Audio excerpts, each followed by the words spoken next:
तो पहले लेक्चर में हमने आपको टेंस बताया था कि टेंस 3 तरह के होते हैं, यानी 3 टाइप्स के होते हैं, और उन तीनों टाइप के 4-4 गो टाइप और होते हैं, यानी टोटल 12 को हमें पढ़ना है। तो पहला लेक्चर में हम लोगों ने टेंस का पूरा अच्छे तरीके से मेरे भाई क्या करा था, इंट्रोडक्शन पार्ट करा था। अब टेंस के अंदर हमें आज पढ़ना है प्रेजेंट टेंस। अब ध्यान से देखना, प्रेजेंट टेंस के टोटल 4 गो टाइप होता है, ठीक है। कितना होता है? टोटल 4 गो टाइप होता है। तो हम लोग आज पहले टाइप की ओर पढ़ने वाले हैं। किसको पढ़ेंगे मेरे भाई? फर्स्ट टाइप को आज हम लोग पढ़ेंगे, जो कि हमारा है प्रेजेंट इंडेफिनिट टेंस। एक एक चीज़ को काफ़ी बारीकी तरीके से समझाऊंगा, अच्छे तरीके से बस समझना, और हर चीज़ को काफ़ी अच्छे तरीके से लिखना अगर लिखना होगा तो। वरना अगर आपके पास 10 से 15 मिनट समय है तो इस वीडियो पे बने रहो, आपको टोटल समझ में आएगा कि प्रेजेंट इंडेफिनिट टेंस क्या होता है। आप 10th में हो, बेसिकली आपका ग्रामर वीक है, कमज़ोर है। आप क्या कर सकते हो, इस सीरीज से, ग्रामर कंप्लीट सीरीज से क्लास 10th का, आप 10th में इतने अच्छे ग्रामर सीख जाओगे कि आपको बाद में 11th-12th में इचिक भी नहीं होगा, एक छोटी सी प्रॉब्लम नहीं हो सकती है। ये आपके भाई का वादा रहा, ठीक है। प्रेजेंट इंडेफिनिट टेंस क्या होता है, आप कैसे पहचानोगे कि यह प्रेजेंट इंडेफिनिट टेंस का वाक्य है? तो हम लोग इसके पहचान में जानते हैं कि जिस हिंदी वाक्य के क्रिया का अंत में ता है, ध्यान से देखना, ते है, और मेरे भाई क्या होता है, ती है। ता है, ते है, ती है, जिस वाक्य के अंदर अगर तुम्हें दिखाई दे तो समझ जाना कि ये प्रेजेंट इंडेफिनिट टेंस का वाक्य है। सपोज अगर मैं इसको अच्छे से समझाऊं एक एग्जाम्पल लेकर, ठीक है, एक एग्जाम्पल लेकर अगर मैं आपको समझाऊं तो जैसे वह खाता है, क्या हो जाएगा, वह खाता है। जैसे वह जाती है, चाहे तुम हंसते हो, तुम खेलते हो, ठीक है। तो मेरे भाई इस तरह से सारी चीज़ें हो जाएगी। जैसे तुम जाते हो, तो तुम जाते हो, इसमें ता है, ती है, ते है आ रहा है, तुम जाते हो, ठीक है, बिल्कुल क्लियर है। चलो, इसी तरह से हम लोग सारी चीज़ें करेंगे बहुत आसान तरीके से, और इसके प्रैक्टिस भी करेंगे। इसमें बहुत सारे क्वेश्चन भी हम लोग लगाने वाले हैं। तो हम लोगों ने इतना चीज़ जान लिया। अब इसके रूल के बारे में हम लोग थोड़ा सा डिस्कस करते हैं। किसके बारे में? इसके रूल के बारे में। हम लोग यहाँ से पढ़ाई कर रहे हैं, प्रेजेंट इंडेफिनिट टेंस आज हम लोग पढ़ रहे हैं। इसमें ना रूल के बारे में बात करते हैं, तो इसमें टोटल 4 गो रूल के बारे में हम लोग पढ़ेंगे। हमने आपसे डिस्कस करा था इंट्रोडक्शन क्लास में कि सबसे पहला रूल हमारा होता है अफर्मेटिव, यानी कोई भी सेंटेंस 4 तरीके के बनते हैं। तो सबसे पहले हम लोग अफर्मेटिव के बारे में जानेंगे। अगर आप नए के स्टूडेंट हो तो सब्सक्राइब जरूर करना, और काफ़ी बेहतर तरीके से पढ़ना है यार, वीडियोज़ को दोस्तों में शेयर करना। अभी आप क्लास 10th में हो, आपका पहला बोर्ड है, तो हर तरीके से आपको मैच्योर होना होगा, तैयारी करके रखनी होगी। इसका रूल क्या है? रूल होता है सब्जेक्ट प्लस V1 या V5 प्लस क्या होता है मेरे भाई, ऑब्जेक्ट होता है। क्लियर हो गया होगा, उम्मीद करता हूँ। V5 है, ठीक है। सब्जेक्ट प्लस V1 या V5 प्लस ऑब्जेक्ट। सब्जेक्ट यहाँ पे मैंने शॉर्ट में सब लिख रखा है, ठीक है। चलो, क्लियर है। अब इसमें ना एक छोटा सा नोट वाली पॉइंट आती है मेरे भाई, इसे ध्यान से समझना। क्या आता है? नोट, है ना। नोट में क्या आता है कि V1 का यूज़ कहाँ होता है और V5 का यूज़ कहाँ होता है। V5 को हम लोग एस या ES बोलते हैं, समझ में आ गया होगा। V5 हमारा केवल इसी वाक्य में इस्तेमाल होगा, जैसे वह खाता है, तुम जाते हो, तुम हंसते हो, तुम पढ़ते हो, जिसमें नहीं, क्या, क्यों, कुछ भी नहीं आता है। आराम से सेंटेंस रहेगा, बिल्कुल अफर्मेटिव वाला सेंटेंस रहेगा, स्वीकारात्मक रहेगा। तुम देखते हो, तुम जाते हो, तुम हंसते हो, तुम खेलते हो, तो इस तरह के जब सेंटेंस आएगा तो उसमें एस ES लगता है, याद रहेगा ना। क्या लगता है? एस या ES लगता है, यानी V5 लगता है। किसके किसके साथ लगता है वो भी चीज़ें लिख लो। लगता है मेरे भाई ही के साथ, सी के साथ और ईट के साथ, और किसी का जब नाम रहेगा तब ये चीज़ें लगती हैं। यानी इन चारों के साथ हमारा केवल अफर्मेटिव में, किसमें? केवल अफर्मेटिव में एस या ES का इस्तेमाल होता है। बाकी जितना भी तुम्हारा बच जाएगा उन सभी के साथ हमारा केवल V1 चलेगा। अनदर जितना भी बच जाएगा, अनदर मतलब जितना भी तुम्हारा और सब्जेक्ट बच गया, जैसे I बच गया, V बच गया, U बच गया, तो इन सभी के साथ तुम्हारा किसका इस्तेमाल होगा? V1 का इस्तेमाल होगा। चलो एग्जाम्पल में देख लो, ध्यान से एग्जाम्पल देख लो। जैसे मगर मैं कहूँगा वह खाता है, क्या कहा मेरे भाई कि वह खाता है, तो वह आगे क्या होता है? ही होता है, और ही के साथ क्या लगेगा? एस या ES लगेगा। तो खाना का क्या होता है? ईट होता है, यानी सब्जेक्ट लिखना है, फिर उसके बाद वर्ब लिखना है, वर्ब यानी काम, तो खाना हमारा काम हो गया, तो ईट लिख दिया।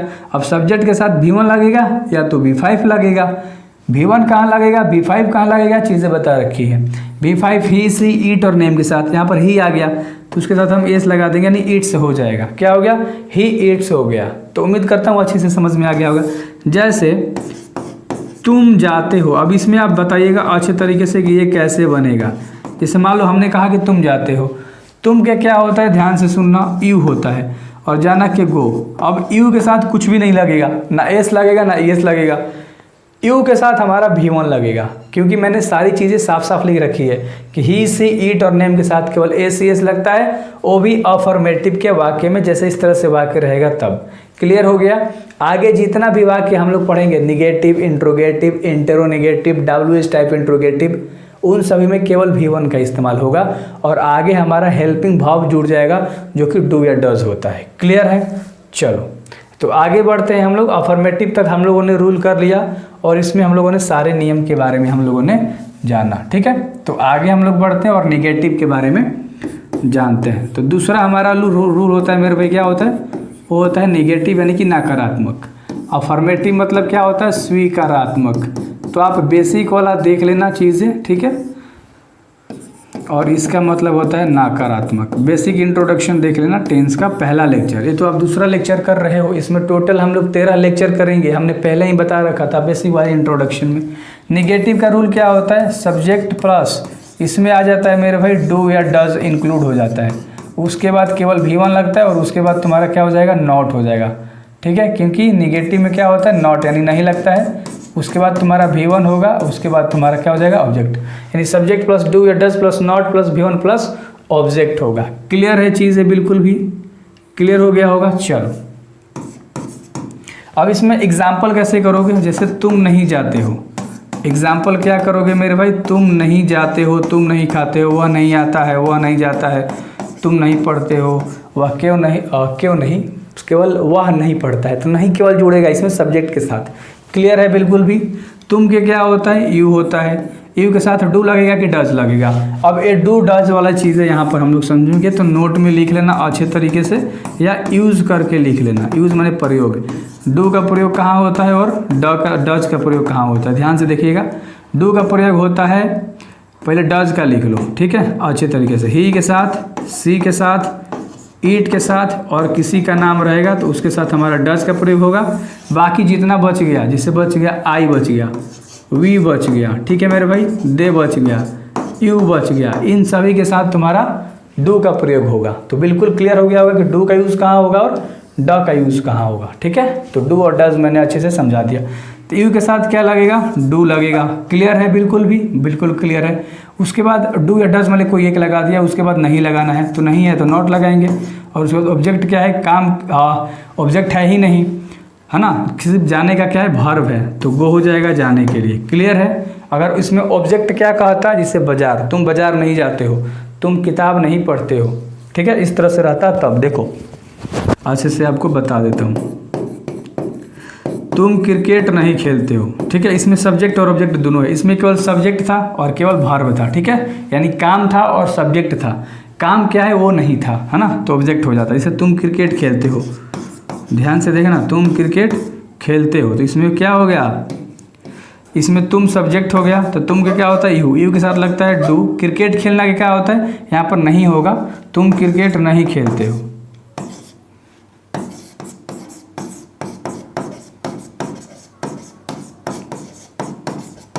अब यू के साथ डू लगा, नहीं के लिए तुम्हारा नॉट हो जाएगा। नॉट के बाद हमारा वर्ब है, तो वर्ब क्या है, प्ले, यानी खेलना, याद रहेगा ना, वर्ब क्या है, खेलना। क्रिकेट तुम्हारा ऑब्जेक्ट हो जाएगा, तब प्ले क्रिकेट हो जाएगा। तो बिल्कुल क्लियर है, बिल्कुल क्लियर है। उम्मीद करता हूँ अच्छे से समझ में आपको आ गया होगा। तो सब्जेक्ट आपने समझा, मतलब सब्जेक्ट, ऑब्जेक्ट और वर्ब, आपने तीनों चीज़ों को अच्छे तरीके से इसमें समझ लिया। अफर्मेटिव में वाक्य बनाने आ गया, साधारण वाक्य रहेंगे। निगेटिव में आपको वाक्य बनाने आ गया कि जिसमें नॉट यानी कि नॉट लग जाए, नहीं लग जाए, बेसिक सी बातें हैं। ठीक है, तो क्लियर हो गया होगा। इसमें दो चीज़ें और हम लोग पढ़ेंगे। अब हम लोग आगे पढ़ेंगे इंटेरोगेटिव। दो चीज़ें आपने काफ़ी बेहतर तरीके से पढ़ लिया और आपने जाना कि कहाँ डू लगता है, कहाँ डज लगता है। ठीक है, क्लियर है सारी चीज़ें। देखो हम लोग करेंगे, तीसरा है इंटेरोगेटिव। क्या है, तीसरा है इंटेरोगेटिव। इंटेरोगेटिव में सबसे पहले क्या लग जाता है, क्या, यानी कि इसका हिंदी होता है प्रश्नवाचक। क्या होता है मेरे भाई, प्रश्नवाचक होता है। ठीक है, इसका रूल क्या होता है, पहले डू डज आ जाएगा, पहले क्या आ जाएगा, डू या डज आ जाएगा, उसके बाद तुम्हारा सब्जेक्ट, उसके बाद तुम्हारा V1 और उसके बाद तुम्हारा ऑब्जेक्ट और उसके बाद तुम्हारा हो जाएगा क्वेश्चन मार्क। अब उम्मीद करता हूँ कि आपको ये समझ में आ गया होगा। इसका एग्जाम्पल कर लो, इसमें केवल सबसे पहले खाली क्या लगा देगा, बस क्या तुम जाते हो, क्या तुम खाते हो, क्या तुम पढ़ते हो, क्या तुम आते हो, है ना, क्या तुम लिखते हो, क्या तुम देखते हो, क्या तुम, इस तरह से वाक्य रहेगा, क्या पहले लगा देगा, जिसका आंसर आप बेसिकली हाँ या ना में दो सकते हो, ठीक ना।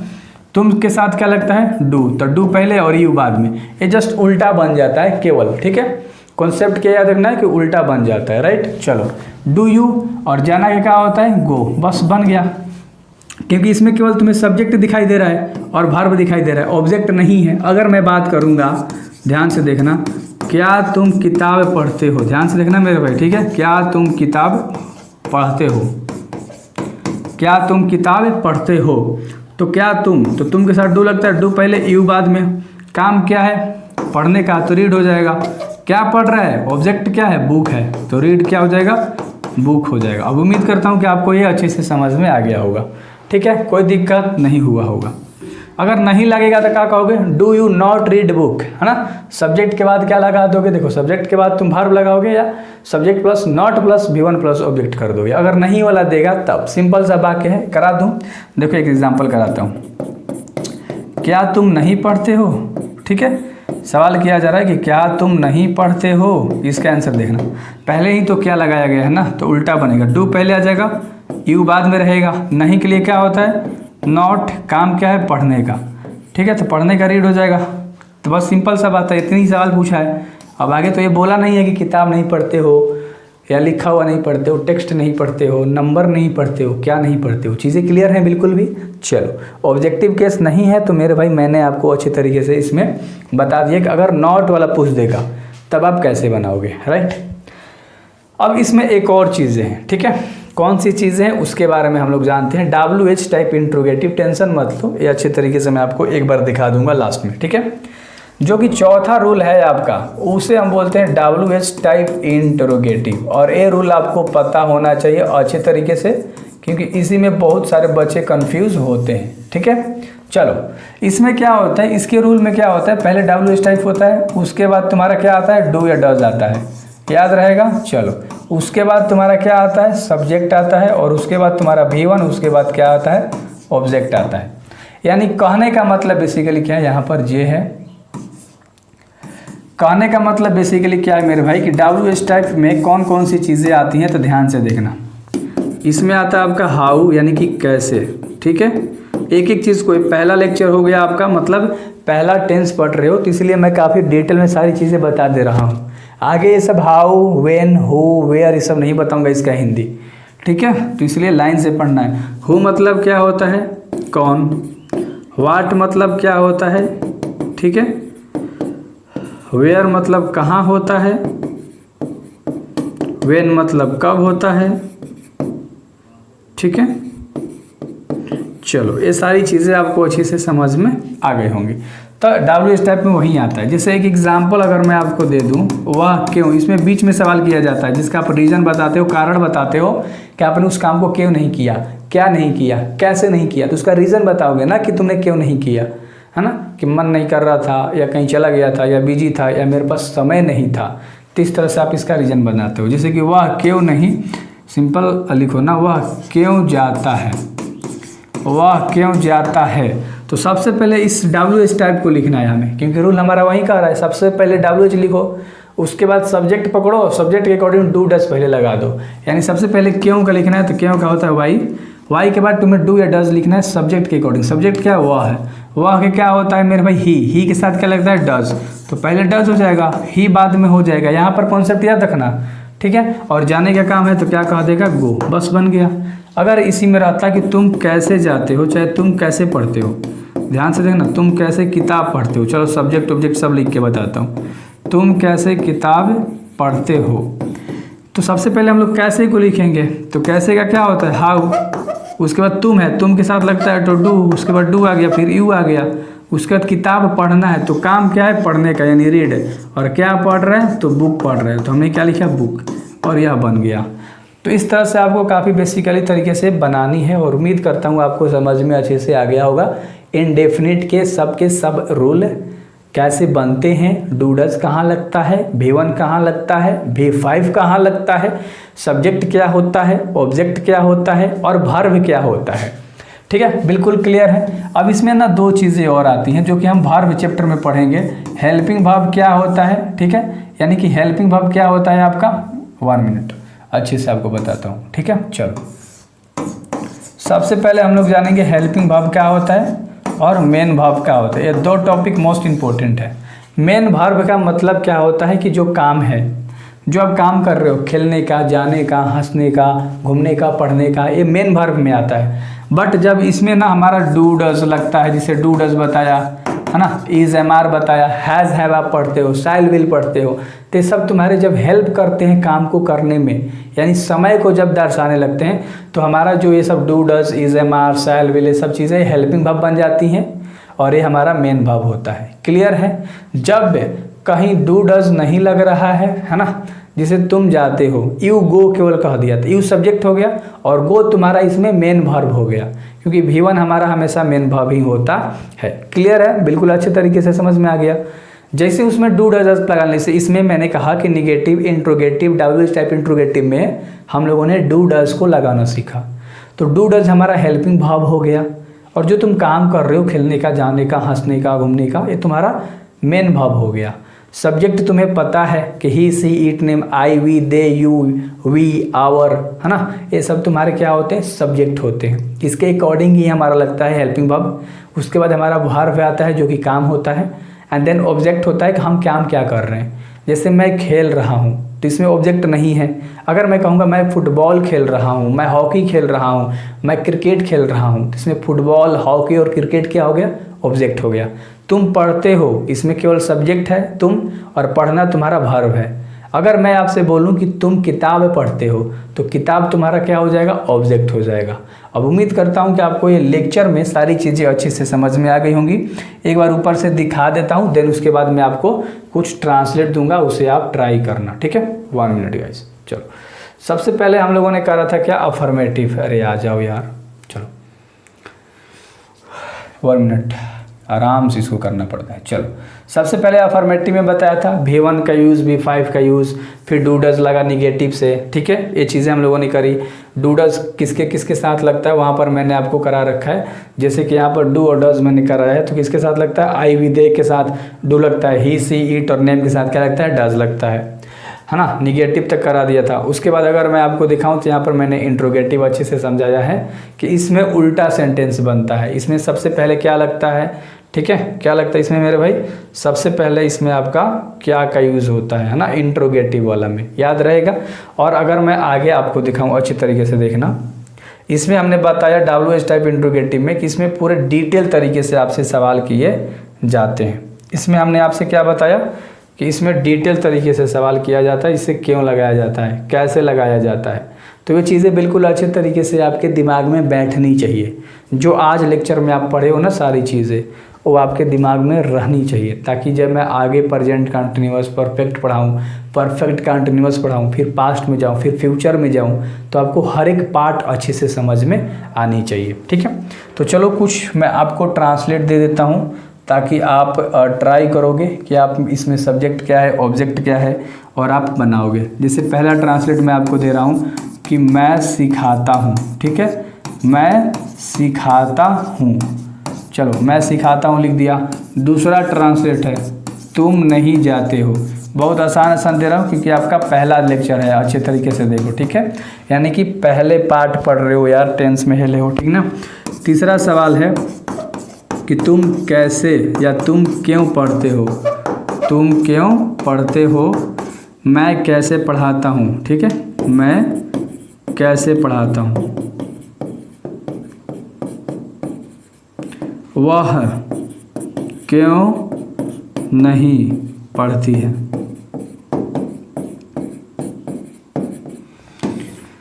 हम सब कैसे रोते हैं। बिल्कुल क्लियर है, सारी चीज़ें आपको बना कर लेकर आनी है, ट्राई करना है घर से। ठीक है, मैंने जो भी चीज़ें आपको दे दी, तो इस तरह से बहुत आसान ट्रांसलेट है, आप खुद भी कर सकते हो। वैसे मैं आपको PDF दे दूंगा, ऐप में डाल दूंगा, टेंशन मत लो।